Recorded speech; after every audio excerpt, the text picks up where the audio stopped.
Hey there. Happy Wednesday. Welcome to another amazing podcast show on the Couch with Tish, unapologetic therapy conversation for everyone. It's not just for me, it's not just for you, it's for everybody. Please like, share, subscribe. Our Facebook page, our YouTube channel, we're on TikTok, we're on Instagram. We're here to provide information to you unapologetically about the stigma and the generational behavior patterns within the Black and Brown community, really within all communities. Because honestly, to be real about the whole situation, nobody is ever a pure culture. Okay. This your girl Martisha Sherman. I am coming here live. Let me give you the backstory about what I am and what I do. I am a licensed professional counselor here in the great state of Texas in Houston. I am on all insurance platforms where I can see you if you have insurance, even if you have EAP. EAP gives you 6 free sessions with me, being that you're ready to take your next quest on life. Here's a disclaimer: all the information that you get on here from me, I'm researching that myself. I don't know everything, don't claim to know everything. Everything in life is a learned lesson. But what I will give you is the unapologetic side of myself, and I like to be relevant. When I see an individual, I will tell you, I am not doing therapy for you. I'm doing it with you as your counterpart to be able to help guide you to your next endeavor in life. May it be through coaching, may it be through therapy session, whichever way you come to me. Also, to my colleagues out there, the licensed professional social workers, uh, those who are in the mental health industry, counselors, therapists, psychiatrists, psychologists, also life coaches, collaborate with me, connect with me. You're ready to take your clients on another level? Don't do it alone. Have someone to help you out. That's how we get burnt out so fast, because we believe that we have this super cape on of being hope dealers out here. I saw somebody had a shirt on. Hope dealers out here for clients. Of course, we can't service all on our own. So do not, and I'm not one that's going to gatekeep anything. I've already passed along a couple of clients, being that that was not my expertise. In that, of course, for me, the unapologetic therapist, grief is my specialty because I believe grief covers every aspect of a person's life. May it be financial, because you lose money, you go through the stages of grief: shock, pain, denial, anger. You lose a boyfriend, girlfriend, same thing. Mom and dad, same thing. Sister, brother, all of that consists and it connects with grief. When we hear the word grief, we think grief automatically deals with the loss of a loved one. Grief does not just deal with the loss of a loved one, because anytime you deal with something of a trauma, that has a trauma effect or of any sort, you're going to experience some level of grief. So, thank you for joining me. Thank you for tuning in. I really appreciate those who have been rocking with me since October of 2024. Yay! We have made a year here having conversations. You've seen me grow. You've seen things happen here on our podcast episode. You've seen things grow with us. Our community is growing, and I'm all about building community because I can't do this alone. I'm not a one woman show, won't ever claim to be a one woman show. Um, just being a part of the community, and we have to bring community back. So you'll not just have Why He Can't, which is the whole corporation of what I do when it comes to unapologetic therapy. You also have our nonprofit organization, which is Color Me Stigma Free. That part, our baby, our new connection, is doing well. She is breathing, she is active, she is moving. There are things that are going to happen. Be on the lookout for great things. Last week was my birthday. Last Wednesday's podcast was my birthday, and I was doing giveaways. Would you not believe nobody wanted nothing for free? I'm giving this for free. Nobody contacted me and say, "Hey, I did a preview. I listened to the replay. Can I get a shirt? Can I get a book? Can I get something?" I'm all about giving, and I love to give. I That is one of my love languages. I am a person who acts of service is one of mine. Although I like for myself quality time, but I do enjoy acts of service. So today we're talking about unmasking the myth behind emotions and people saying emotions are not weakness. An emotion is not a weakness. We all have emotions. Okay, I'm gonna tell y'all what I was getting ready to do, and I was told not to do it. This is my baby, and I have to show it because I do it for my kiddos. I am a movie buff. If anybody knows Inside Out, you have shyness, you have joy, you have sadness, you have fear, you have anxiety, and you have anger. There are also some other characters on Inside Out and Inside Out 2. Though that's one of my favorite movies to give for an assignment for people to feel whatever emotion it is that you're experiencing at that time. If you're shy, there's nothing wrong with that. If you're feeling angry, it's the responses behind it. So let's dismantle the stigma around emotions. First, let's go and talk about stigma. Actually, let me backtrack a little bit. The reason why we do this is to equip you with the knowledge so you don't have to sit there and Googleize and go to Google and try and figure out what it is. Stop trying to Googleize yourself and self-diagnose. So you have me for anywhere from 30 to maybe 45 minutes, depending on the questions and concerns. So stigma is when someone sees you in a negative way because of a particular characteristic or attribute. People are placed in stigmas every day. People are stigmatized every day. When you see social media, people are stigmatizing people. People are talking about things that really are not factual. It has no fact to it. Stereotype is widely held over um, simplified and often unfair belief about a group of people or things.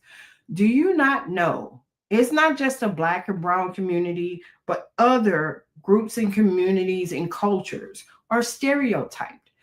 We see it every day. Why does this kid act this way? Did they belong with this group? Why does this human being, this adult acting this way? Did they belong with this group? So people start stereotyping people, and these two words run rapid in the mental health community. Stigma and stereotype are the two culprits. They're villains in the mental health industry. They have been so placed on a platform of non-factual information. There's no fact to someone saying just because they see you in a negative way that you should be, stigmatized or put in a stereotype. So for me, unapologetic, I'm gonna tell you, I'm without regret. I'm gonna talk to you without regret. I have no qualms about telling you the truth, and if you want to know the truth, I will tell you the truth. So let me start with the truth that might sting a little bit when we're talking about dismantling stigma around emotions. Somewhere along the way, we were taught that emotions are a weakness, that crying makes you fragile, that anger makes you dangerous, that joy makes you naive, and so we learn to tuck our feelings away like contraband, hiding them in a container of our soul. But here's the main thing about emotions. Emotions are not weakness, they are wisdom.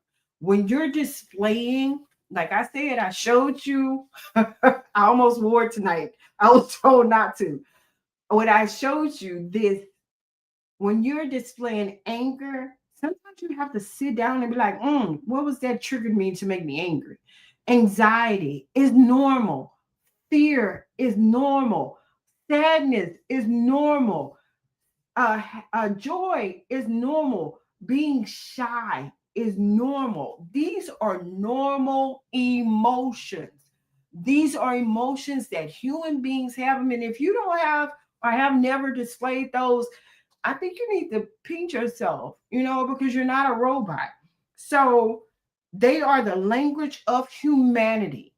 Emotions are the language of humanity.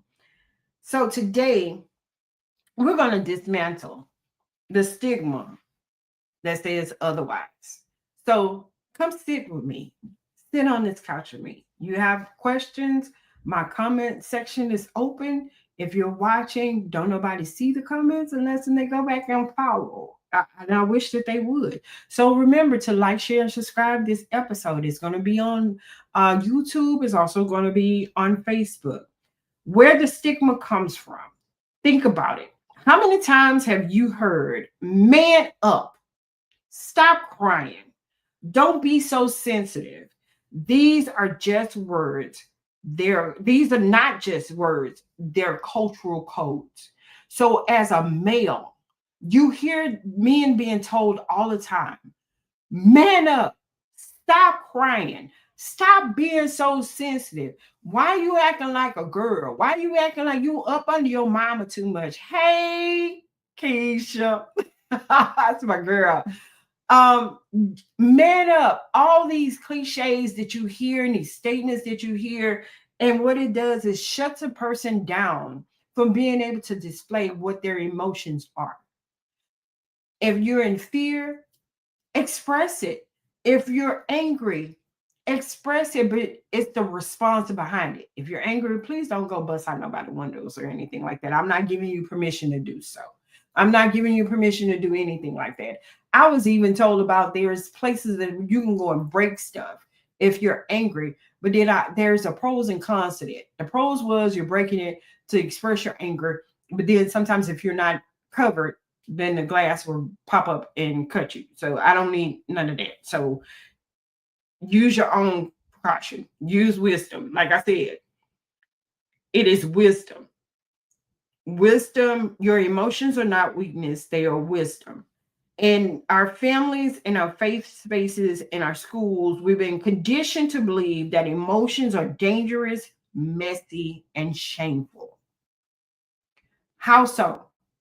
How are emotions seen as dangerous, messy, or shameful? Because that's the mindset that we were taught.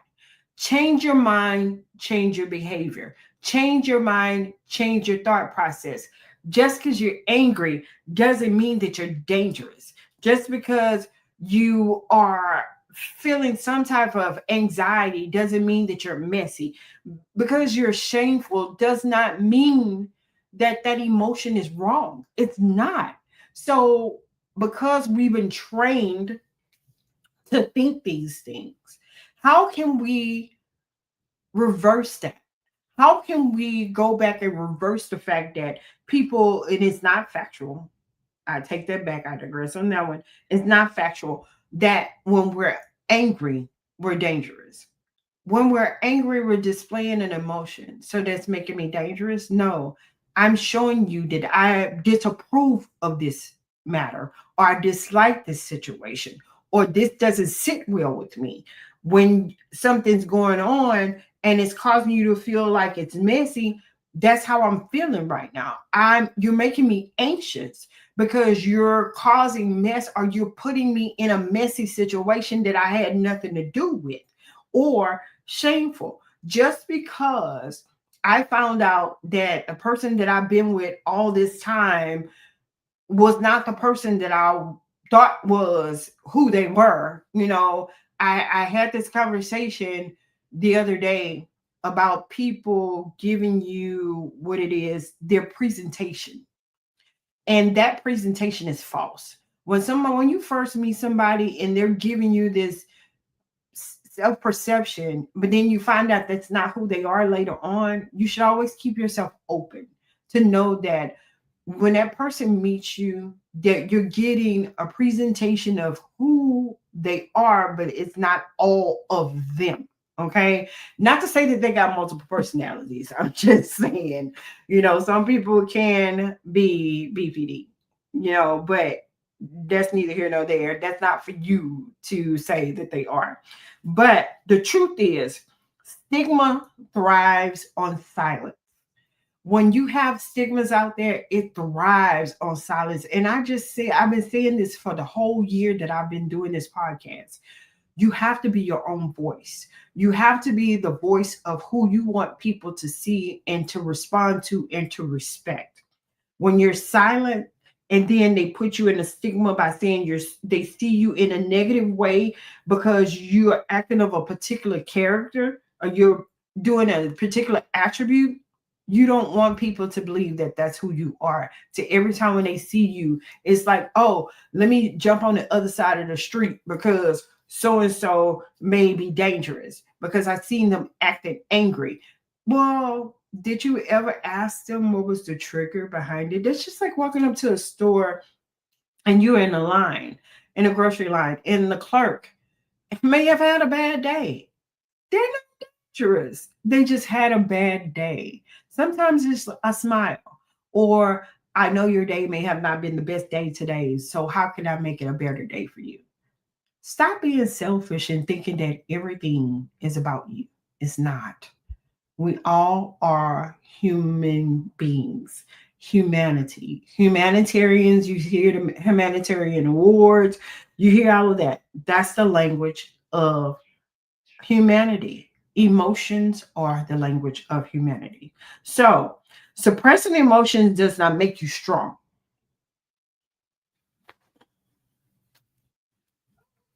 These expressing those don't make you strong.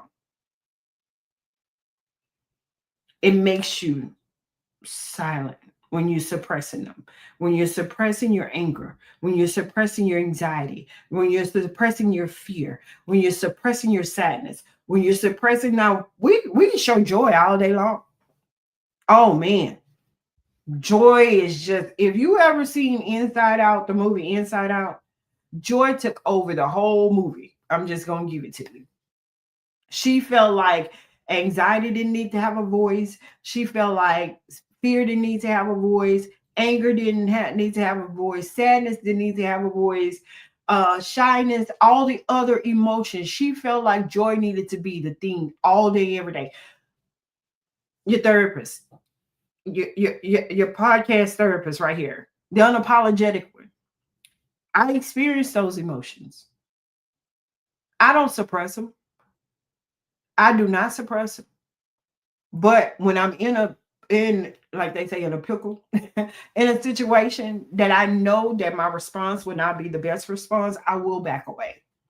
I will get quiet until I can process that in the best way where it's not as effective to the point where it's offensive to that person. Even though they may have been offensive to me and I didn't take offense later on, I may have taken it offensively at the time, but then I'll back up and be like, hold on, wait a minute. That's not that person. I learned not to take things personable. I learned not to take things from that person because, again, they could have been experiencing one of the languages of humanity. The cost of emotion and the silence. When you don't name your emotion, they don't disappear, they multiply. They show up in your body as stress, in your relationships as distance, in your community as violence.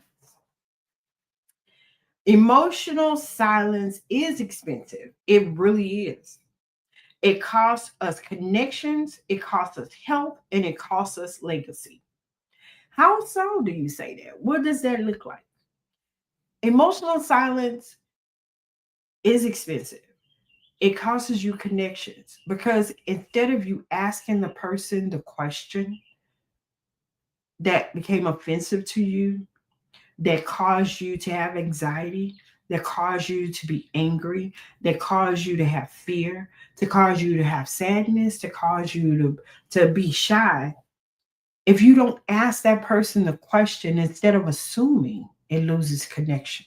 You lose relationships. Then it costs you your health. Then your heart starts palpitating. Then the blood starts circulating fast. You end up getting a headache. You end up being fatigued and tired, but you're not knowing why you're fatigued and tired because you suppressed the language of humanity. You suppress your emotions. We were created to express our emotions, but express them in a healthy way. Stop suppressing your emotions. And how does it cost you a legacy? Because when you break connection, you're breaking connection not just with you, but your lineage, your generation, kids that you may need that connection later on down the line. And here's the kicker: the very thing we're told to hide is the very thing that could heal us. The very thing we're told to hide is the very thing that could heal us. How so? Your emotions are not liabilities. They are receipts for for your lived expenses. I like that. And your emotions are not liabilities. The responses to your emotions, if you get out there and start busting windows and committing crimes and all this, the responses to those emotions are become liabilities. But they are your receipts for your life experiences. You can go back on those things and say, I learned this. It should always be a learned lesson. Have there ever been a time where you responded to something and you went back and said, man, I wish I would have responded to that a lot differently? Or I should have responded like this. Or I should have responded like, no, you responded exactly how you needed to respond at that time. You did. Because had you responded the way you wanted to respond, the outcome may have been totally different. Factual. Reframing from emotion as power. What if you flip the script? What if you saw emotions as data and not drama? What if you flip the script? What if you saw emotions as data and not drama? Think about that. What if you took your emotions and you refrain from using them as a power tool, but use it as a learning tool? What if you flip the script and saw your emotions as data, a download of information instead of drama? What if you flip the script on that? What if your emotions was a download of information, almost like the movie, if you've never seen it before, Minority Report? Almost like the movie for those who love Keanu Reeves.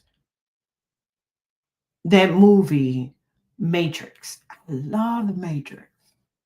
Oh my goodness, I love the Matrix. And then I was talking to somebody else. The movie, even though I wasn't into vampires back in the day, but Blade with Wesley Snipes. Those movies, just imagine the data that will be downloaded into you if you learn not to use your emotion as a power tool, but a learning tool. I'm angry, so I'm going to take it out. No, I'm angry. What did I do? What was my part that I played in this? How could I have best handled this situation a lot differently? Oh, I have anxiety. I have anxiety. What's going on? What's going on? No. Pull back. I have anxiety. What caused this trigger for my anxiety? What made me anxious in this conversation, in this situation, and where I am? Oh man, I'm in fear. I'm in fear. Well, what caused you to be in fear? What caused that triggering moment? That How can you learn from these things? How can you learn from being angry? How can you learn from being anxious? How can you learn from being in fear? How can you learn from being sad? If there's a sad situation, what was that? What caused you to be in a sad mode? Learn from it. Learn what that trigger was so you can best handle it a different way the next time. Anger tells us we're injustice lives. Where anger tells us we're injustice, where something has is not justified. Anger tells us where something is not justified in our life. Sadness tells us what we value. Joy tells us what we need more of. Fear tells us where we crave safety. Fear. A child. We're supposed to have childlike mentality, childlike behavior. Because a child learns from their mistakes. A child learns as they grow. A child's emotions become their wisdom. I remember when mom told me not to. I remember when dad told me not to. I remember we say this all the time. We say these things growing up as adults. I remember when aunt said, don't do this. I remember when those were wisdom nuggets that were imparted into us when we were young. Do we take advantage of those things? Not all the time. Not all the time. So now is your opportunity. Emotions are not the enemy. Emotions are not your enemy. You're human. You're human. You're not a robot. You're going to experience emotions. They are the compass to life. Emotions are your compass to life. And when we honor them, we reclaim our power. That is so true. When we honor our emotions and not suppress them because, oh, society say I'm not supposed to feel this way. I'm supposed to sit astute. I'm supposed to be, like a computerized woman and a man. I'm supposed to stand upright and not show emotions, and I'm not supposed to show fear, and I'm not supposed to do this. Well, you might as well become a robot. You just might as well do that. You just might as well, because you're suppressing stuff. You're suppressing those emotions. And what happens when you keep pressing something down? When you keep pressing and pressing and pressing, and you're pressing it down, you're pressing it down, you're pressing it down till there's no more room, what does it do? It bursts. It explodes. That's why you see anger, people with anger exploding, because they suppressed it. It's like an air pump. You're pumping, pumping, pumping, pumping, pumping, pumping, pumping. Then all of a sudden, it lets loose, and what it do? It just goes all over the place. Your emotions. Settle in, settle down, tap into your wisdom, tap into your emotions. Know that your emotions are you. That's what makes you. That's what inside of you. That's what was created in the womb of your mother. Your mother downloaded those emotions. That was the data. She didn't download drama. She downloaded data into you, which is called emotions, because she felt those emotions. Your dad felt those emotions when he was with your mama, unapologetically, because he probably was like, I'm gonna say it. Some of the data was like, I wasn't ready, but it happened. It just burst. I see these little meme cartoons. I keep getting them. They are so funny. And I do laugh at stuff like that. I do, because it takes a well thought out person to create these things where you're seeing this cartoon of somebody creating a baby, or the egg was old and the semen was old and both of them was on a cane. Those things are hilarious to me, because it takes a person with a creative imagination to do those. There's nothing wrong with that. We all have creative abilities. We all can do things, and we were created to do these things creatively, just like we all have emotions. You can create art forms and different stuff like that. But again, we're so tamed. I said what I said. We're so tamed to do things the way society wants us to do. Society has us in this cubicle of life. So we can't express emotions because if we do, especially for the black culture, you're angry. You're angry black woman. You're angry black man. You're dangerous. You're not good for society. No, that's not true. I'm just displaying an emotion. Just because you display it, oh, you're no, you're better because you're displaying an angry emotion that you're better than me because you're doing it the same way that I do it. I remember one day driving, and this is when I was working for a company called Telecheck in the Galleria area. And I remember driving, and I knew this man hadn't lost his job. I knew either he lost his job or something happened that was so traumatic to him. Till he was in the car on the opposite side of me, beating himself up with the steering wheel, his face, just everything. But for me, I know if I would have said something and asked him, "Sir, if you're okay," it would have went a whole totally different direction. Had I been in my field, in my industry then when I was there, I would have had him evaluated. And honestly, getting evaluated does not always mean medication. It's just saying, hey, something hit. I hit a point. I hit uh, um, uh, a moment. That's what I used to always say in groups. Did you ever have a moment? And they were like, yeah, Miss Tish, I had a moment. And how did you respond to that moment? Well, that's why I'm here. Okay, well, we need to rethink how we're going to handle those moments going forward. Because having a moment should not always bring you back to a facility. Or having a moment should not cause you to want to be self-destructive or have a destructive behavior or um, tearing up people's stuff, tearing up people's property. There's different ways that you can express your anger or your frustration and whatnot. It doesn't have to be on a person. It doesn't have to be always on a thing. It doesn't always have to be on a place. So emotions don't make you weak. They make you real. Oh my goodness. Get that. Emotions don't make you weak. Emotions make you real. And real is where the healing begins. When you become real about your emotions, when you become real about what bothers you, when you become real, and I keep picking up, these are my friends tonight. I'm telling you, I almost wore them.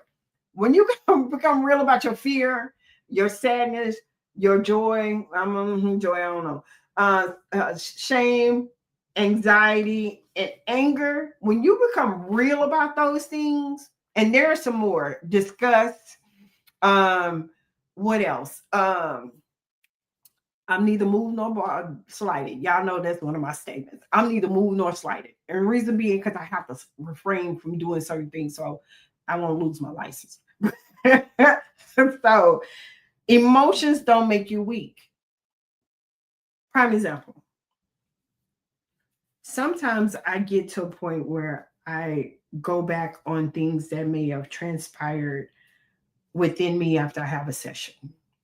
And if that session is very deep, with any individual that I may be talking to, because there's no judgment here. This is a judgment-free zone.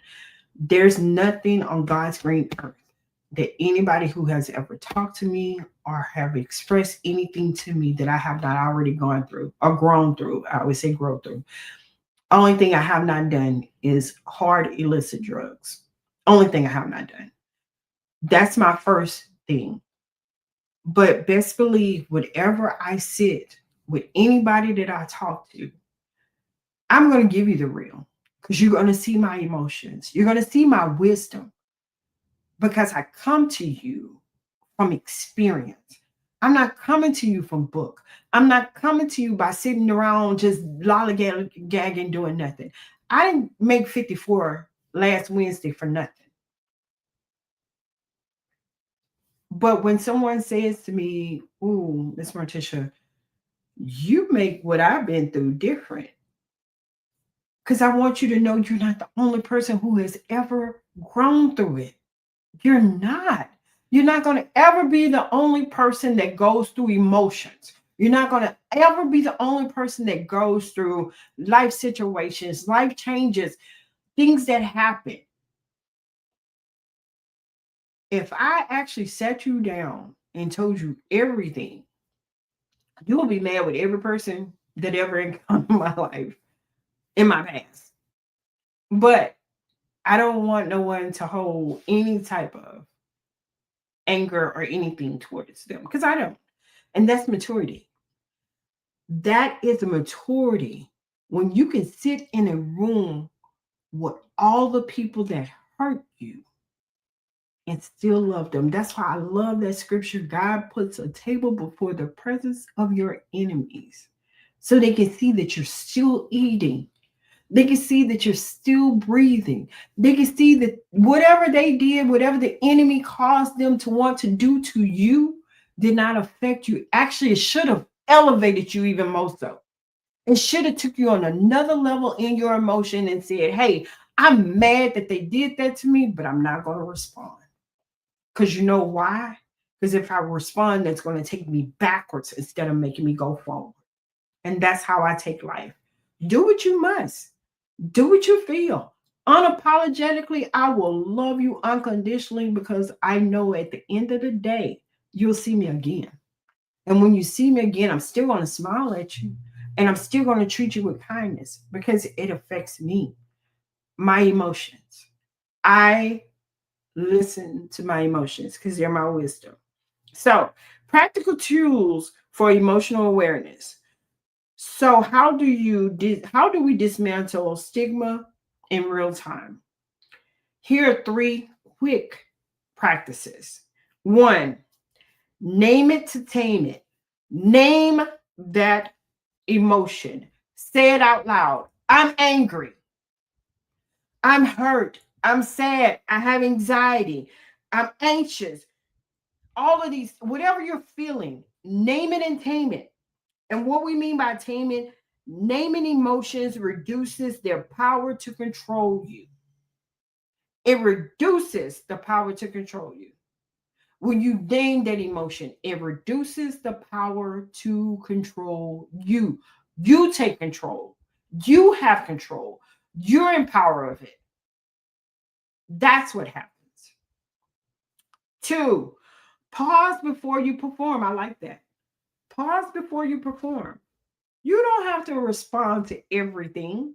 That emotion, you name it, but you don't have to respond to it. Instead of reacting, breathe. Ask, what is this emotion trying to teach me? I just said that. What is that emotion trying to teach you? What is it saying? What is that emotion saying to you? If it's saying you're angry, why? What was the trigger to it? What triggered you to be angry? What triggered you to be sad? Name it. Oh, well, I ain't like how my mom talked to me. Well, what did she say that angered you? I ain't like how my dad responded to that. Well, what did they do? I ain't like how my spouse said what they said. Well, what did they say that angered you to the point where you have to perform?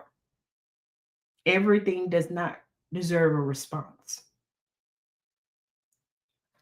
Everything does not deserve a response at all. Three, model it for others. I just said that today.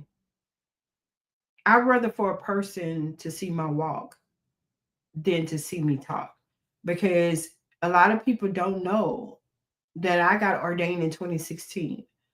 I'd rather for you to see my walk because I could talk about it all the time. But if you saw the nature of my walk and how I responded to a thing, should tell you where my heart posture is. specifically for our kids. We always tell our kids, do what I say and not what I do. Ooh, that cliche is ugly. That cliche is so ugly. Do what I say and not what I do. Do you do what you do and not what you say? How you gonna make boundaries for somebody that you can't even keep yourself? Ah, talk about that. When they see us express emotions without shame, they learn that feelings are safe. I say this most definitely. My grandkids can express their emotion. And I would ask them, and this was way before I became licensed, how does that make you feel? Where did that feeling come from? So I'll know how to best handle that for you. Did somebody make you angry? And what did they say? And what did they do? And what can we learn from that? Because human beings are human beings. Human beings are so fickle. Nobody's perfect. So if you walk around here thinking that you're perfect, uh Outkast made the song for you. Rose is really, yeah. So you think, yo, don't stink. So it like that. Every time you name your emotion, you dismantle the stigma. Every time you name your emotion, you dismantle the stigma. Not just for you, but for the next generation. I talk about generational behavior patterns and how we can break those generational behavior patterns. I talk about generational behaviors that just because your grandmother, mother, dad, auntie, uncle, or whomever acted that way, don't mean you have to act that way. You can rewrite the narrative. You can be the generational chain breaker. I said that at the age of 14 when I had my first psychotic episode or suicidal attempt that I was going to be a generational curse breaker. And I'm doing that. I stand by that. And I teach that wholeheartedly. Just because you were brought up one way don't mean that your children have to be brought up the same. You can change that dynamic. If you were brought up in poverty, change your mindset about money. Go to a financial literacy class. And don't just go just so you can learn just what you want to know. Dig deep into those classes. If you want to be an investor, don't just think that investing is going to hit overnight. You got to change your mindset on these things. You got to change how you look at money. You got to change how you see money. Money should be your friend. It is currency, it's current, it flows like water. It should be flowing for you. So if your mindset is I need all the time, what do you need it for and what you're going to do with it? What are you learning from what you didn't know before about money that you know now that you can take that and transfer that down to generations where your children won't have the poverty mindset. Your children won't have that lack mindset. Your grandchildren, your great grandchildren won't have that lack mindset of thinking that they got to sit around and wait for the government to give them money. I did a jump on the 19th of September. I'll tell more about it in the coming months. Just be on the lookout. So, here's my call to action for you. I got probably like 3 or 4 minutes left. My call to action for you. Here's what I want you to carry with you. Emotions are not weakness, they are wisdom. They are the receipt of your humanity. And when you honor them, you don't just heal yourself, you heal your community. Let me say that again. My call to action for you. Here's what I want you to carry with you. Emotions are not weaknesses. They're not. We all have them. Jesus had them. The disciples had them. Peter was cursing. Paul, James, John, Matthew, all of them had emotions. Peter. Yeah, everybody want to talk about Uncle Peter and how he cursed. He was displaying emotions. Emotions are wisdom. They are the receipts of our humanity. You can have it as receipts or recipes. It's not recipes, but it's the receipt of our humanity. It is the expensive part of us. Your receipt on life, your emotions are your lived experience of wisdom. When you honor your emotions, and we have many emotions, we have many emotions. When you honor your emotions, you don't just heal yourself, but you heal your community. When you learn how to what? Name it to tame it. Pause before you perform, meaning that pause before you respond, and model it before our generation up under us, our children, our grandchildren. When we display how emotions can be the wisdom, the keys to life, we're letting them know do not suppress anything. We're letting them know to value your emotions. Don't let no one tell you to suck it up, buttercup. Don't let no one tell you that's not how you should feel. Don't let no one tell you not to cry. Oh man, I love when a person tells me, "Oh, I was told not to cry." I say, "So your ear ducts, your eye ducts are filled up with dust and debris. That dam has been blocked. So when something hits you hard in life and you cry from the pit of your soul, that's letting you know that you have emotions.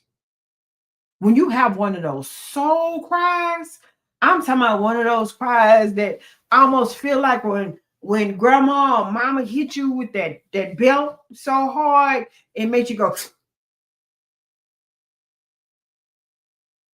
it made you catch your breath and then you start releasing them tears. Oh yeah. When you have one of those good deep soul cries, and it's okay to cry. Guys, stop letting society make you feel like if you cry, then you're feminine.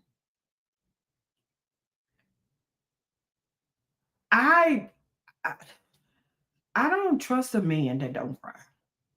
I'm being honest. I don't trust a man that don't cry. Unapologetically. I don't trust a man who cannot cry, who does not show emotions. I don't trust you.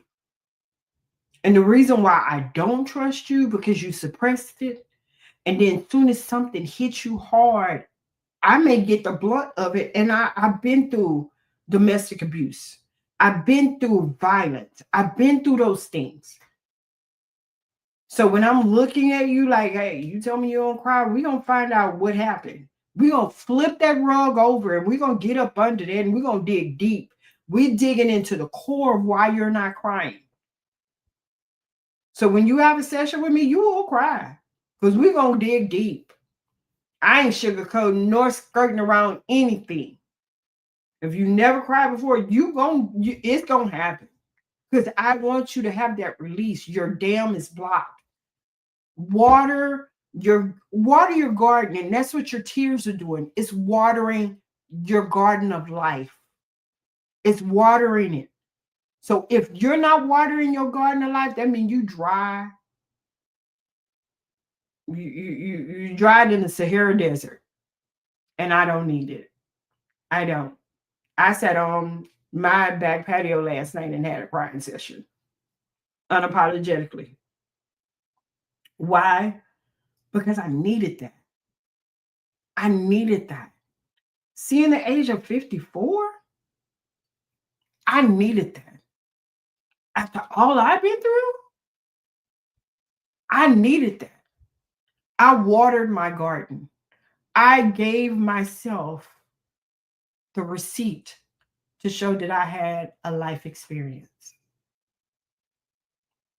So, the next time someone tells you to toughen up, the next time someone tells you not to cry, to not feel anything.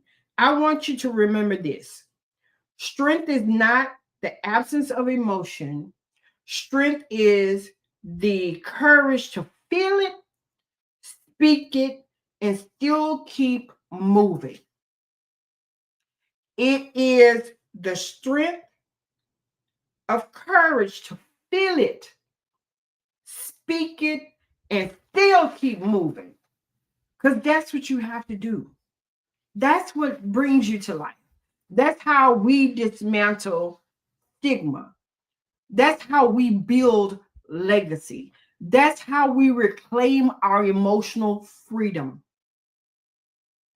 Is when you can talk to your emotions. Why not?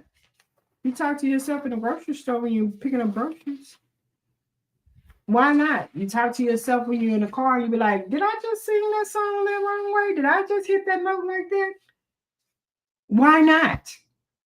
Why not name it to tame it and not let society tame us? Why not pause before you perform or respond? Why not model it before the kids to let them know, hey, it's okay to feel? Before I leave tonight, let me encourage you, save the date. The notes have already been out there. The tickets are already available. It started off today, October the 1st. Save the date, January 24th, 2026. Can't Shake Me, Houston's greatest, loudest mental health circle. I am coming through and I'm coming through hard. You thought tonight is the night mental health symposium was something. This right here is all about the community, as with everything. The community. We have to stop allowing society to dictate. You talking about dictatorship? Stop letting society and the public and social media dictate our emotions and how we're to feel and how we're to express ourselves and live life. Then, November the 23rd, I will be on this After Dark Cruise promoting Color Me Stigma Free, as well as tonight is as well as why he can't. We are still going to do our For the Love of Basketball and Mental Health in February. We got some great things going on. When I tell you September the 19th, I made the greatest decision in life and I made a major jump. And the reason why I made the jump because I heard what I heard and I had to respond. That required a response because it was very emotional for me. So, for that being said, with these places that you're seeing, it's your girl Morticia Sherman, the unapologetic therapist. Come sit with me. Enjoy October with me. We're getting ready to gear it up into the uh, sad season, which is the seasonal affective disorder. If you just want just time with me, I'm open. You have an opportunity to meet with you, girl. I like having conversations and I love to hear people talking. I don't like to talk all the time. I like to sit and observe so I can give great feedback. I love you to life. And you know, as I always say, when you know better, you do better and you respond differently. Have a great night. Happy October the 1st. It's the first Wednesday in October, and it is October the 1st. Be on the lookout for great things that are going on. Let me know what it is that you need. If you're listening and you have not responded, DM me, send me an email. You see my information on here, send me an email. What are some things that are troubling you in your emotions that you have not yet regulated? And we talk about emotional regulation, unmasking the myth behind emotions being a weakness. Emotions are not weaknesses. Stop listening to society. It's not. You're missing out on the great things of life when you suppress your emotions. I love you to life. Have a great night.